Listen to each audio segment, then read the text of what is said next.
Everybody, we'll go ahead and get started. Please use the raised hand function, and we'll get to you. Paul Boyd, you want to go ahead? Sure, Mike. Obviously, big night from Destiny Slocum, but came up with the huge shot. Can you just talk about the last couple of minutes and I guess the big shots you had? Yeah, clutch is really clutch. I think she got us off to a great start, which allowed us to be in that position. We got a little bit frazzled, but those fifth-year seniors settled us down, and to get 20 and 10 assists, that's accounting for a lot of our offense tonight. We needed every single one of them. Natalie, go ahead. Hey, Coach, last time we spoke, you mentioned Robin Fish's team is going to be one of those teams that are in these games till the very end, if they didn't win them. Since we last spoke, what have you seen from this team, especially tonight, played such a close game? I've been in a bunch of 5- and 6-point games all year long. I mean, it just seems like one after the other. Every time when I'm watching film, I look down at what the score is. It's 4 or 5 points one way or the other. They continue to improve. They're so hard to guard offensively. They shoot so well. I mean, I feel like holding them to 48% is almost kind of a victory. We didn't turn them over enough tonight. That's usually, where we try to balance those rebounds out. They crushed us on the boards, but, fortunately we only turned it over 4 times. But that's a really, really good team. I think if all you do is look at their record and you don't look at the nitty-gritty and the nuts and bolts of their games, you don't realize how talented that team is and how good they are. Melissa, go ahead.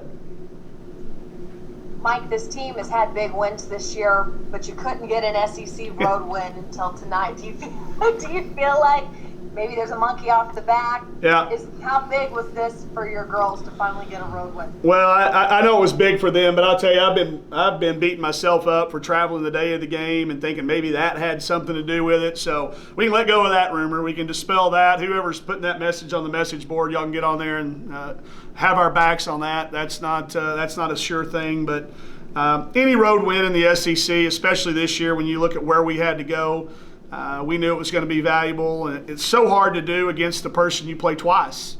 We play these guys twice every year, so to get the sweep, the in-season sweep, is a really big thing for us. Paul, go ahead.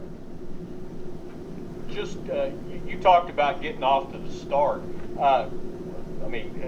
You talked about winning it in the middle last time. I mean, you almost kind of won it at the beginning. Yeah. Even though I saw the big lead went away, which is obviously something you don't want. Sure. They started out in zone, which, we're pretty good against zone, and we made a bunch of shots early. And, sometimes when you make a bunch of shots early, you get a little bit overconfident. You think they're just going to keep going down all night long. And they were just I thought they were very systematic and just kept plugging away and getting it back to, within striking distance. I think we led almost the whole game. I don't know that they ever took the lead after 2-0. Maybe they took it. They went up 1 there late. Yeah, about 2.5 minutes. Yeah. They led. Yes, because in that timeout we said, hey, this is kind of exactly what happened against UConn. And we went back to that moment and said, hey, you remember UConn took that lead on us, and we came right back out and responded. And then I thought from that point on it was never comfortable. Believe me, we never felt like it was a sure thing until that final horn went off. But it was. You're right. We won it at the beginning, and then I think in the middle of that third quarter we were pretty good too. Michelle, go ahead. Yeah, Coach Neighbors, this is Michelle Vopel. I know you've talked about this a lot this year, so forgive me. But it's okay. This three-headed guard, when you're looking at, I believe, 66 points, 14 assists, and 1 turnover. I mean, that's about as good a backcourt performance as you can get. Can you just talk about how the three of them work together to produce this? Yeah, it's take what the defense gives you and make them wrong mentality. It is, hey, they're not guarding me. Hey, they're not guarding you. Hey, they're going under the screen. When you hear them talking, it's just such a high-level basketball conversation. And a lot of times I just get out of the way and listen. But those three have really it took us a while. I'm not going to tell you it didn't take us a while to figure it out that, over the course of the number of games, it was going to be somebody's night every night. And then some nights it's going to be all 3 of your nights. And it took us a little while. I think the COVID protocols kept us from being able to get as close to Destiny and understand her. This kid's a deep roller, and use the words and how to talk to her and how you can talk to her. You can coach that kid hard. So I think it took us a little bit of time as coaches, and I know it did as players, because we separated those kids. You know, like Destiny, don't get in the car with Matt, because if y'all both go out of the game, we've lost our point guards.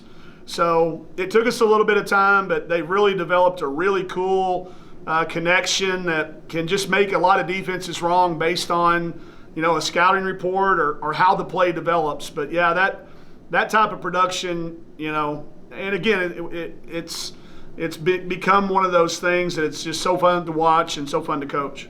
Colin, go ahead.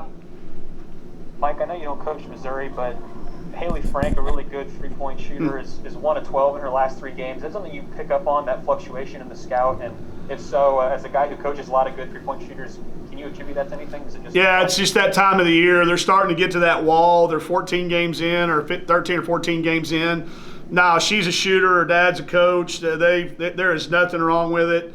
I will tell you that it is highlighted, underlined, bold printed, italics, brackets around, ellipses around, or whatever other punctuation mark on the scouting report. You know, when she does this, she's trying to pop and catch. We can't allow that to happen, or we got to put a hand up. The goal is to always make her not shoot it where she caught it. So if that helps her, if she reads that and it helps her one little bit, knock somebody off in the SEC, then maybe but you know, Coach, it's just all about getting that kid. She keeps shooting. She's a great shooter, and they'll start falling in. I'm glad we don't play them again. Kyle, go ahead. Yeah, Coach, last game you talked about getting LaDasia Williams out of the game early with foul trouble.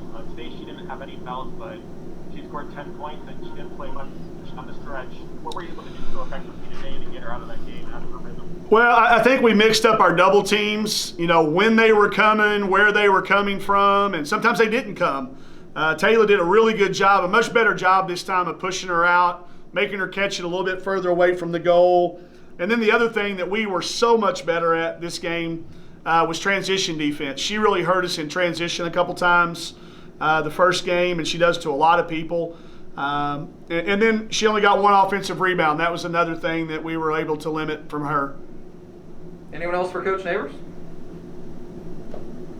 All right, thanks everybody. All right, thanks everybody.